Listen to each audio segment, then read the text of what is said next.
Boa tarde, pessoal. Hoje é dia 17 de agosto. Nós já estamos numa caminhada bem avançada em relação ao estudo da redação. Em breve estaremos às portas do Enem novamente e estaremos todos muito bem preparados. Espero que assim seja, né? Então, para isso é bem importante que vocês tenham um horário de escrita de vocês, mantenham o hábito, entreguem as redações. Semana passada a aula foi um pouco diferente, espero que vocês tenham conseguido também fazer o texto, mesmo que tenha sido num formato um pouquinho diferente. Agora a gente vai começar a aula propriamente dita. Gente, olha só, eu sei que tá uma loucura o mundo hoje, sendo então dia 17 de agosto, com as questões no Afeganistão, o terrorismo, todas essas temáticas, elas vão acabar influenciando, mas hoje não vou falar sobre isso, vou esperar as coisas avançarem um pouquinho mais, vou ler um pouquinho mais sobre os possíveis temas de redação que surgem sobre essa questão atual, que é a tomada do poder pelo Talibã. Mas nós temos as nossas próprias guerras nos nossos países, sem Talibã, sem nada, nós já temos toda uma questão de violência bem importante. Aqui no Brasil, nos últimos anos, nós temos acompanhado um avanço muito grande na questão armamentista, no sentido de liberar mais o porte de armas e das pessoas procurarem mais as armas como uma forma de esporte e uma influência bastante grande da cultura norte-americana, que também é uma cultura bastante armamentista. E é um pouco sobre isso que eu quero falar essa semana e sugerir que vocês reflitam por meio do texto que vão elaborar. Tá? Então, é um tema bastante polêmico e ele surge novamente porque na semana passada aconteceu um fato bem complicado, bem triste. Foi na sexta-feira, dia 13, tá? Então foi realmente na semana passada. Uma jovem estava trabalhando pelo Zoom, assim como eu estou fazendo agora, pela plataforma, estava numa reunião e de repente teve um disparo e a moça caiu para trás e os colegas chamaram a polícia e tal. A polícia foi até o apartamento dela e o que aconteceu? Ela tinha uma arma carregada em casa e 2 filhos pequenos. Ela estava trabalhando e essa criança que não se sabe ao certo, parece que ela tem 3 anos, ela encontrou a arma e matou a própria mãe num acidente. Então são questões assim muito trágicas que ocorrem no nosso dia a dia que fazem com que a gente se pergunte, será que vale a pena uma flexibilização do porte de armas? Será que é legal ter uma arma em casa? Sim, não, por quê? Então, como é que isso viria num tema de redação? Aqui está a notícia, tá? Eu aproveito a oportunidade para tentar preparar um pouquinho vocês para quando o tema de redação é uma pergunta, porque isso pode acontecer. Nós estamos bem acostumados com temas de redação que vêm na forma de uma frase declarativa, muitas vezes dividida em tópicos, que são os tópicos que o avaliador espera encontrar na argumentação do aluno. E hoje, então, eu estou propondo para vocês uma organização de proposta de texto um pouquinho diferente, porque ela vem na forma de uma pergunta. E já vou orientar como é que vocês devem seguir o fluxograma de criação das ideias, de planejamento desse texto quando ocorre esse tipo de proposta. Então, aqui está a proposta de redação. Delimitação do tema já. Um dos fatores que marcam a nossa época é a violência urbana generalizada. Escreva um texto dissertativo argumentativo respondendo à questão: a flexibilização do porte de armas poderá propiciar segurança ao cidadão ou apenas tornará mais acirrada a violência urbana? Então, quando você tem uma questão assim, principalmente quando ela é polêmica e na forma de uma pergunta, o primeiro passo é transformar essa frase, que é interrogativa, numa frase declarativa. Se ela traz uma opção em que você precisa escolher entre um ponto de vista e outro, você escolhe um desses pontos de vista e transforma isso numa declaração. Por exemplo, se eu fosse escrever essa redação, a minha tese seria que a flexibilização do porte de armas não propiciará maior segurança ao cidadão e poderá muito provavelmente tornar mais acirrada a violência urbana. Entenderam? Transforma aquela pergunta numa afirmativa, demonstrando a acolhida de um dos lados que a pergunta propõe. Tá? Espero que tenha ficado claro essa primeira orientação. Caso vocês tenham alguma dúvida quando forem escrever, me mandem perguntinhas no WhatsApp que eu ajudo vocês. Tá? Então, mais uma vez, só para fixar. Tema da redação em formato de pergunta, transforma essa pergunta em uma declaração. Se essa pergunta te permite a escolha entre um lado e o outro da questão, você opta por um lado e cria uma declaração para fazer essa tese demonstrando essa opção.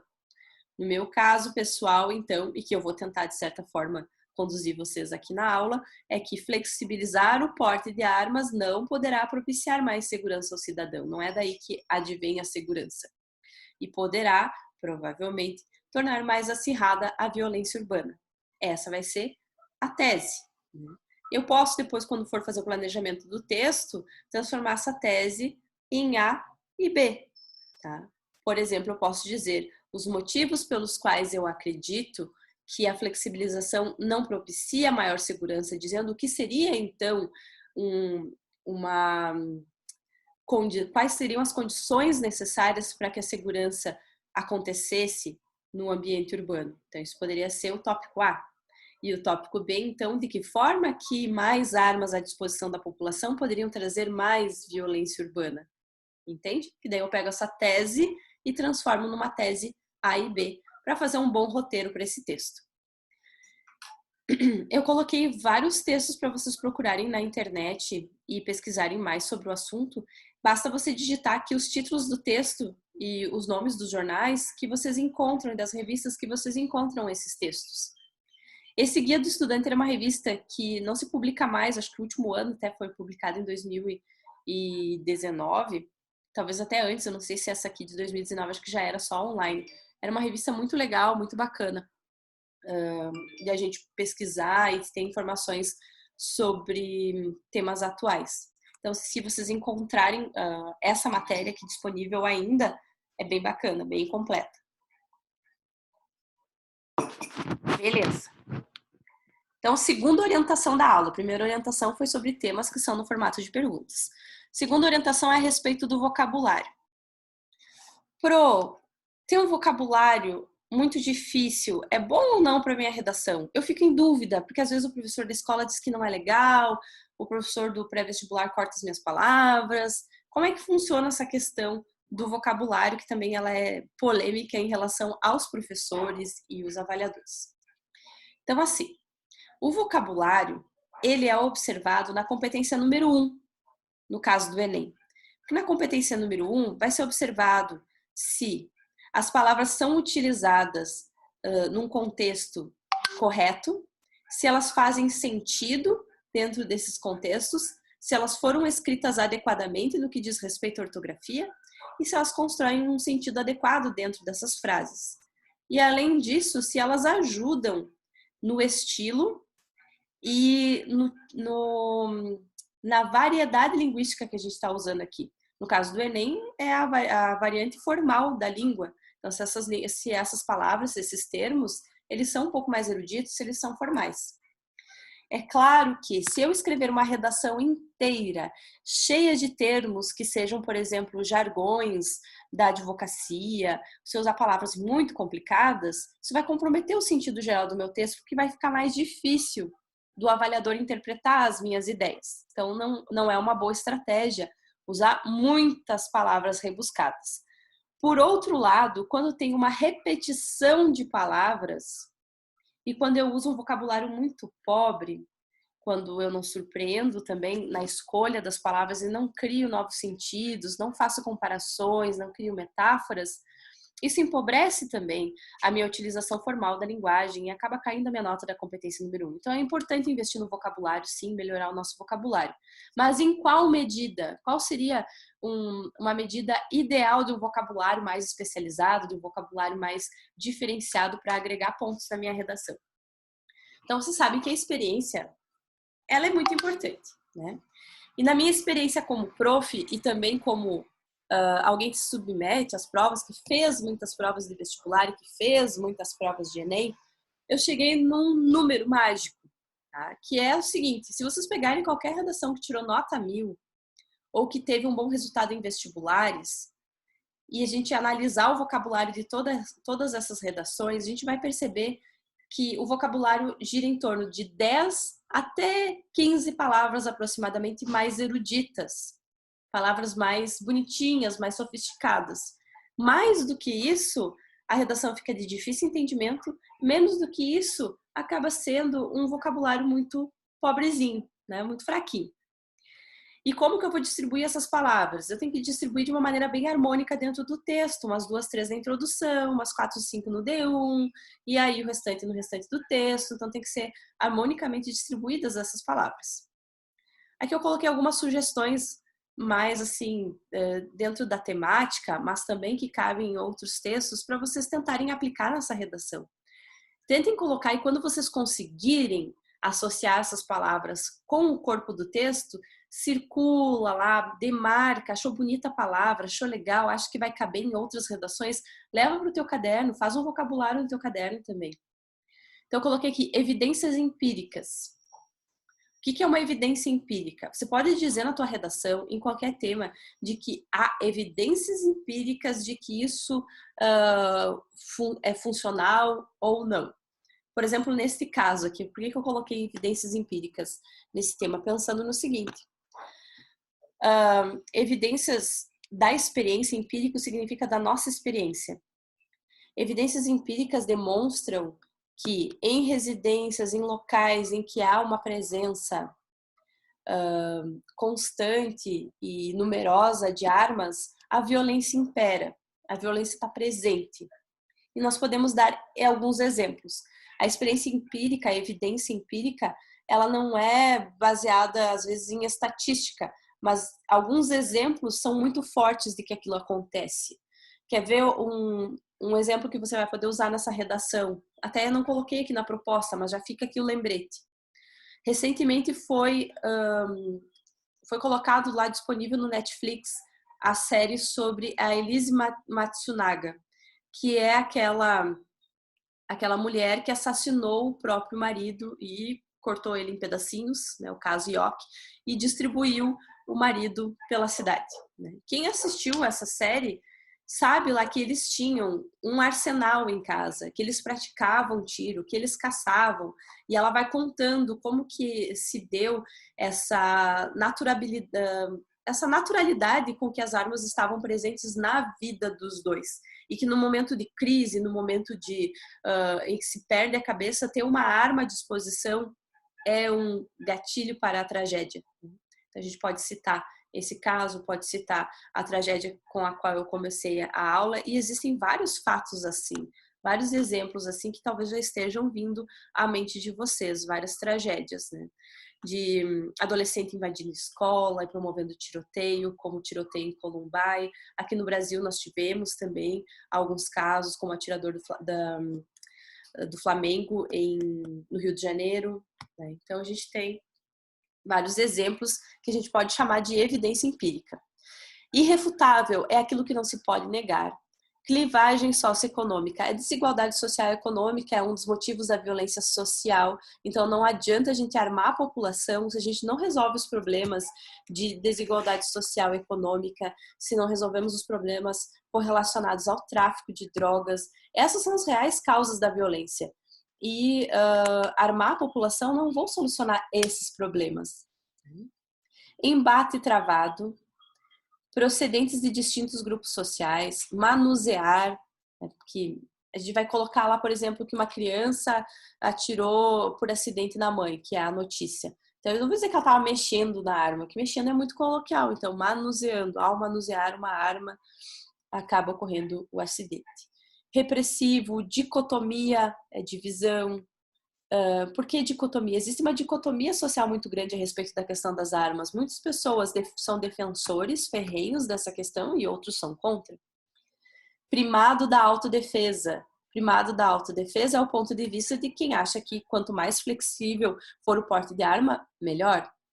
Direito inalienável também é o ponto de vista de quem acredita que ter uma arma em casa é seu direito.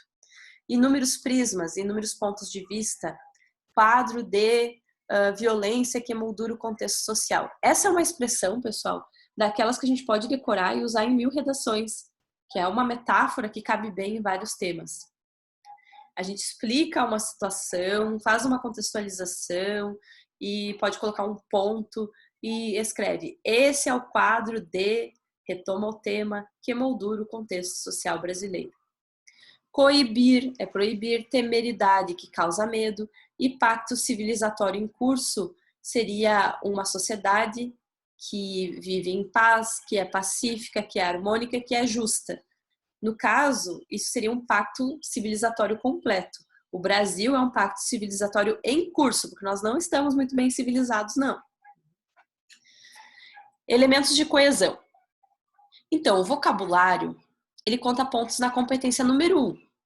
E os elementos de coesão, eles contam pontos na competência número 4, que é aquela na qual o avaliador vai observar se as partes da redação estão conversando entre si, se elas estão bem conectadas, e os elementos de coesão fazem esse papel. Eu coloquei alguns aqui para você lembrar, que toda vez que você colocar um ponto final na sua redação e vai começar o período posterior, esse período começa com um elemento de coesão. E aqui talvez quase todos acho que eu já trabalhei, eu já expliquei, já mostrei em algumas aulas, mas vale a pena para a gente lembrar. E fazer um vocabulário de elementos de coesão no caderno também. Se tem algum aqui que você deixou de usar, esqueceu como é que funciona, anota lá, faz um lembrete para usar na sua redação. Ademais, acresce que, some-se a isso e além disso, são aqueles que eu vou utilizar para conectar novos argumentos. Geralmente vai ficar no interior dos parágrafos de desenvolvimento para conectar o argumento 1 e o argumento 2. Nesse prisma, nesse viés, após essa exposição, eles ficam bons depois de uma contextualização. Pode ser lá na introdução ou depois dos tópicos frasais no início dos parágrafos. Isso porque eu posso, indica que vai ter uma explicação. Essa explicação pode vir depois de um exemplo que foi inserido dentro da redação. Assim sendo, e desse modo, eles já indicam mais uma finalização de pensamento, é um elemento mais conclusivo. E do mesmo modo e de modo análogo, eles servem para fazer comparações. E por esse motivo, também vai introduzir uma explicação. Pode vir depois de uma declaração ou de uma citação direta com alguma frase que vai ser o repertório do teu texto.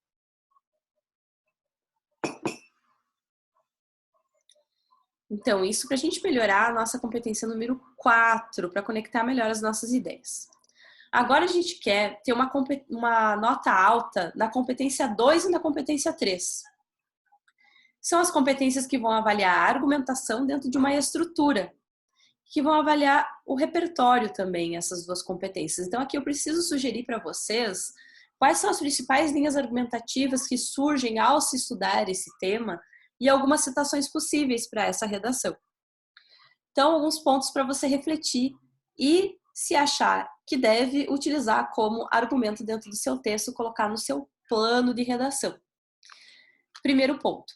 Há interesse de natureza econômica defendida pela indústria bélica nacional e a tentativa de influenciar a agenda política.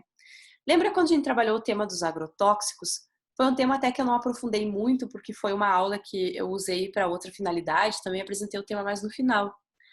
Mas é uma situação similar com o que ocorre com os agrotóxicos. Então, existem algumas empresas que fazem um lobby político. O que é o lobby político? É financiar campanha, é dar presentes para políticos, é um tipo de corrupção que muitas vezes passa batida, assim, que não é investigado, não é condenado, mas é quando uma empresa privada, uma indústria privada, influencia nas decisões políticas, facilitando ou dificultando uma determinada situação. Então, a empresa, por exemplo, a empresa Taurus, que é uma produtora de armas e de munições aqui no Brasil, ela financia a campanha de vários políticos, né? E vários políticos são favoráveis à flexibilização do porte de armas, inclusive o nosso próprio presidente já se colocou várias vezes nesta posição. Então, existe uma influência que é econômica sobre decisões que são nacionais e de segurança pública.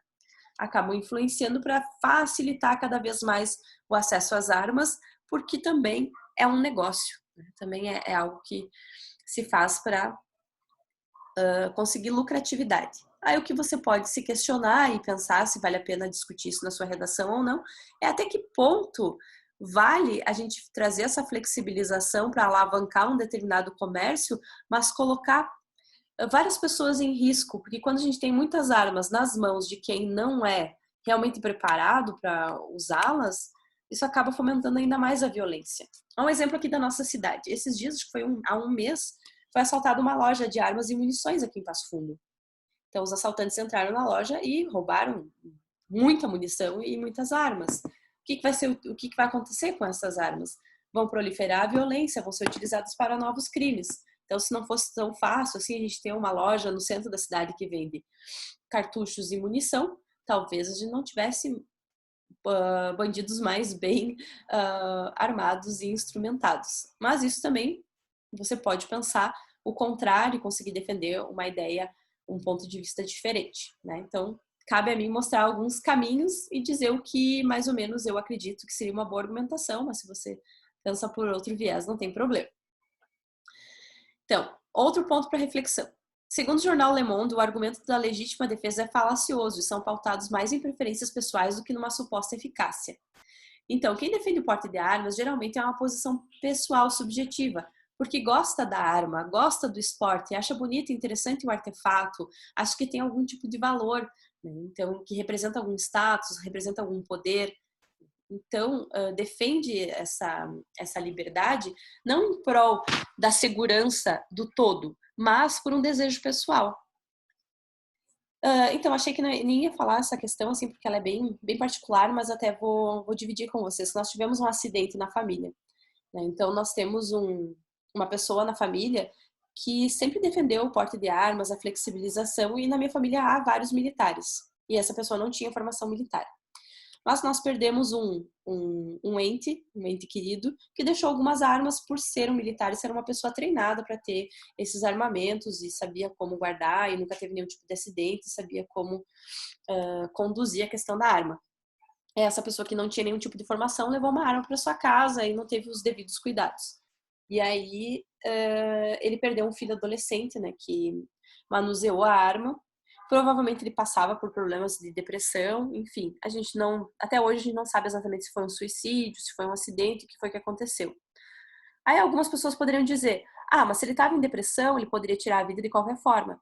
Com certeza ele poderia, mas ter uma arma à disposição numa situação de crise é um fator que propicia, que facilita o acidente. Então, isso foi um caso pessoal, era alguém que gostava da arma, que desejava ter por uma preferência pessoal e que acabou tendo uma tragédia na própria família por conta disso. Bom, outro item, o mapa da violência. O que é o mapa da violência? É uma publicação, resultado de pesquisas estatísticas que são realizadas no Brasil sobre a violência, geralmente a cada 5 anos. Então, no mapa da violência, de acordo com esse relatório, ele foi divulgado, a última vez que ele foi divulgado, ele chegou à conclusão que o Estatuto do Desarmamento, que nós tínhamos até então e que agora está sendo passado por uma flexibilização, ele poupou aproximadamente 160 mil vidas, né, pela sua sanção em 2003. Foi sancionado na época do presidente Lula. E aí ele ficou vigorando assim mais ou menos uns 7 anos e depois começou a ser paulatinamente flexibilizado.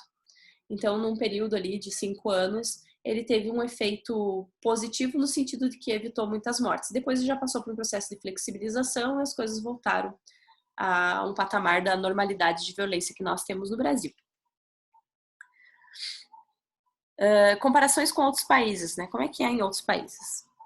Então, no Japão as armas são proibidas e lá a taxa de homicídios é a menor do mundo. 800 vezes menor do que no Brasil. Daí como é que se faz a segurança? A segurança pública é feita de diversas outras formas, inclusive máquina de eletrochoque. Entretanto, o que a gente tem a observar assim, é as diferenças socioeconômicas, né? O Japão é um país muito bem desenvolvido, que não tem tanta taxa de desemprego. Então, o contexto diferente também faz um resultado diferente. Não é apenas proibir as armas no Brasil, ninguém pode ter arma. Isso não vai resolver também o problema da violência. É preciso um olhar para o contexto. Estados Unidos, que também é um país desenvolvido, porém tem uma desigualdade social e econômica muito grande. Muitas pessoas marginalizadas e poucas pessoas com acesso a muito. Acontece lá também, existe uma cultura armamentista muito presente. A gente vê isso nas histórias em quadrinhos, nos filmes, nos seriados e nos acontecimentos trágicos que volta e meia ocorrem por lá também. Então é uma cultura muito violenta. E lá existe uma arma para cada adulto, no mínimo é a média, e tem a maior taxa de homicídios entre os países desenvolvidos. Agora pensa aqui no Brasil. No Brasil, nós temos a maioria dos homicídios, elas são relacionados a briga com vizinhos, parentes, acidentes de trânsito, são motivos fúteis, são crimes culturais, o feminicídio, por exemplo. Então, as mortes provocadas por criminosos, na maioria das unidades da federação, são a minoria. Tá? Os crimes que acontecem mais no Brasil são esses crimes culturais. É briga na saída de estádio de futebol, é briga entre marido e mulher, é briga entre vizinhos, é briga no trânsito. Então, quando a gente arma mais a população comum, cresce mais a possibilidade, proporcionalmente, de ocorrerem mais acidentes e homicídios com armas de fogo. Então, esse é um outro raciocínio que vocês podem fazer dentro da redação de vocês. Bom, existem universidades, produções acadêmicas, a criação de artigos, dissertações de mestrado que procuram analisar a relação entre a presença das armas de fogo e o incremento da violência. E todas elas são unânimes. Onde tem mais armas, ocorrem mais crimes. Essa é uma relação lógica e certeira. Aqui eu coloquei algumas universidades que já fizeram estudos nesse sentido. Se vocês procurarem na internet também, colocando essas universidades e colocando a questão das armas de fogo versus incremento da violência, vocês vão encontrar esses artigos, essas pesquisas, essa coleta de dados. Então, assim como a gente falou lá na questão dos agrotóxicos, de que existe uma bancada que defende a utilização de agrotóxicos, nós temos uma bancada também de deputados e senadores que é financiada pelas empresas de armas. Então, eles acabam também ajudando nas políticas de flexibilização. Esse dado já está um pouquinho desatualizado, provavelmente já cresceu bastante esse número aqui.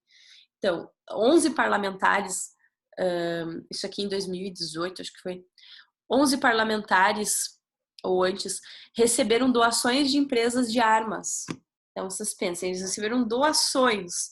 É claro que eles vão defender essa flexibilização, principalmente dessa empresa aqui, a Forjas Taurus, que é a maior empresa do ramo armamentista do país. Também tem a Companhia Brasileira de Cartuchos, que é fabricante de munições, que também financia muitos políticos importantes no Brasil. Então, as questões que vocês devem abordar: depressão e distúrbios psicológicos. Quando na família tem alguém com depressão e distúrbios psicológicos, é um risco enorme ter uma arma dentro de casa, porque no momento de crise é um facilitador de acidentes. Acidente envolvendo criança foi o que abriu a aula. Isso acontece sempre entre adolescentes, crianças. Eu me lembro que uma pessoa que defendia bastante porte de armas, enfim, eu falava para ela: mas como é que você vai ter uma arma em casa, tendo crianças em casa? E daí dizia: mas uma criança, assim que ela começa a falar e entender, você tem que explicar, mostrar onde está a arma e explicar que aquilo não é para pegar. Quem tem criança em casa sabe que isso nunca vai acontecer, que tu vai dizer assim: aquilo não é para pegar, a primeira coisa que uma criança vai querer mexer. A criança é muito curiosa, né? Então, é um abraço para que os acidentes aconteçam. Contexto de polarização política que nós já estamos vivendo há vários anos aqui no Brasil. Então, quando é época de política, sempre tem tiroteio no interior. Algumas regiões, realmente, a parte da segurança fica comprometida, regiões afastadas, que não tem policiamento. Então, essas, realmente, às vezes, uma arma pode ser uma forma de segurança. Mas em outros espaços não se justifica, né? Decreto do presidente Jair Bolsonaro. Então, o Bolsonaro, desde que entrou, ele veio com essa prerrogativa, com essa ideia de defender o porte de armas, que é visto por algumas pessoas como uma forma de liberdade.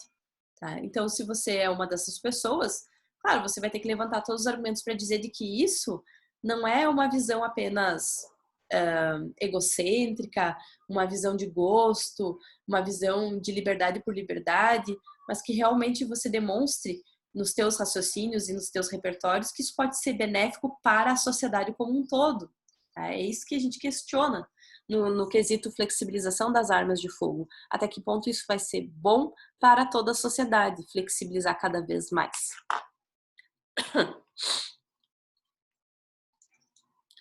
Intertextualidades. O que eu posso citar na minha redação? Existe uma série no Netflix que é a série OUI. Tem uma última cena que é um tiroteio numa escola. Um tiroteio muito semelhante ao que aconteceu em Columbine e em várias outras situações nos Estados Unidos e no Brasil, em que os adolescentes entram armados dentro da escola e promovem um massacre. Tem o documentário Tiros em Columbine, ele estava disponível no YouTube, acho que ainda está lá, e daí ele procura explicar, registrar e compreender o que aconteceu na cidade de Columbine, em que também adolescentes invadiram a escola e mataram colegas e professores. Referências nacionais, nós temos os filmes Tropa de Elite 1 e 2, Cidade de Deus, do Paulo Lins, que tem o filme e o livro. E como que eu posso introduzir isso dentro da minha redação, tá? Então eu posso colocar assim, um exemplozinho de como colocar qualquer livro, filme ou série, uma frase até que vocês podem memorizar.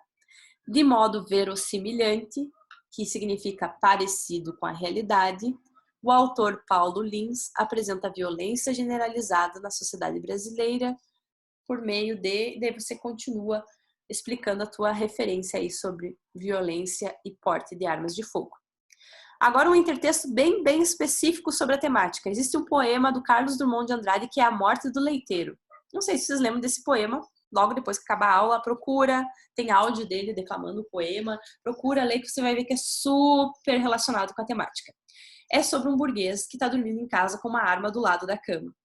De madrugadinha, o leiteiro vai deixar leite na porta da casa dele, sem querer tropeça e quebra um jarro de leite e faz um barulho. Então, o dono da casa acorda assustado, pega a arma, abre a porta e atira, queima-roupa e mata o leiteiro. Então, o poema descreve essa morte do leiteiro, essa morte trágica por um acidente com arma de fogo. Então, mais uma forma de introduzir o intertexto. Na poética engajada, o que é uma poética engajada? É quando o escritor fala sobre temas sociais. Na poética engajada de Drummond, encontramos o exemplo cabal, que é o exemplo definitivo, para a associação desastrosa entre o porte de armas indiscriminado e o medo do cidadão comum. Aqui um pedacinho do poema. Meu leiteiro tão sutil de passo maneiro e leve, antes desliza que marcha. É certo que algum rumor sempre se faz. Passo errado, vaso de flor no caminho, cão latindo por princípio ou um gato quisilento. E há sempre um senhor que acorda, resmunga e torna a dormir. O poema retrata a cidade, a sociedade habitada por homens inseguros e temerosos de perderem suas propriedades, homens que se armam como podem, gato, cachorro para fazerem alarde, cadeado, muro alto, cerca elétrica, monitoramento e a tradicional arma de fogo para intimidar pessoas mal intencionadas. E, se for o caso, eliminá-las. Contudo, esta arma foi usada para tirar a vida de um inocente, o leiteiro, e não foi intenção do dono da casa matar o trabalhador, como fica claro na estrofe abaixo. Mas este acordou em pânico. Ladrões infestam o bairro. Não quis saber de mais nada. O revólver da gaveta saltou para sua mão. Ladrão se mata com tiro. Os tiros da madrugada liquidaram meu leiteiro. Se era noivo, se era virgem, se era alegre, se era bom, não sei. É tarde para saber. Então, neste verso, o proprietário que virou assassino sem querer, bala que mata gatuno também serve para furtar a vida de nosso irmão. Essa fala demonstra o alívio de uma culpa, pelo menos de um atenuante, ou seja, se ele não tivesse matado o gatuno, talvez o ladrão matasse alguém em seu meio, seja ele social ou familiar. E afirma, pois o que é apresentado no início do poema, no país há uma legenda, que ladrão se mata com tiro. Então, no país há uma legenda que ladrão se mata com tiro, é a versão do Carlos Drummond de Andrade de bandido bom é bandido morto. Então, assim, ó, pessoal, é óbvio que o Carlos Drummond de Andrade ele não defende o porte de armas, ele está mostrando o que pode acontecer de ruim se você tem armas disponíveis para um cidadão que é acuado, que sente medo. Então, o que eu estou dizendo é que a gente não deve defender o porte de armas discriminadas, a gente deve defender segurança pública de qualidade, bom treinamento para policiais e militares de verdade, não para o cidadão comum tentar se defender e combater realmente o crime e não fazer com que o cidadão comum tente combater o crime. Essa seria a ideia central para a gente desenvolver nessa redação. Então, botei mais algumas diquinhas aqui de como melhorar o vocabulário da redação, que é evitar usar o queísmo. Quando a gente repete muito a palavra que, você pode substituir por o qual, a qual, as quais, cujo. A vírgula, esses dias eu comentei, analisando o texto, sempre cuidar a utilização da vírgula.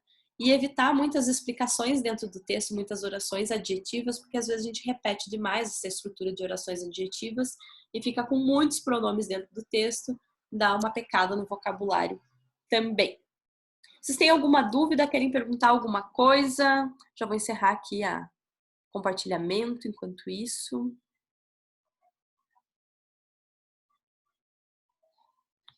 Então, esse seria o tema da semana, um tema baseado em pergunta. Diga. Tem um minutinho só para te fazer a tua pergunta, se não conseguir terminar, depois tu me manda pelo WhatsApp. Só uma dúvida com questão as correções, tá? Deixa eu encerrar a gravação que daí eu já te respondo.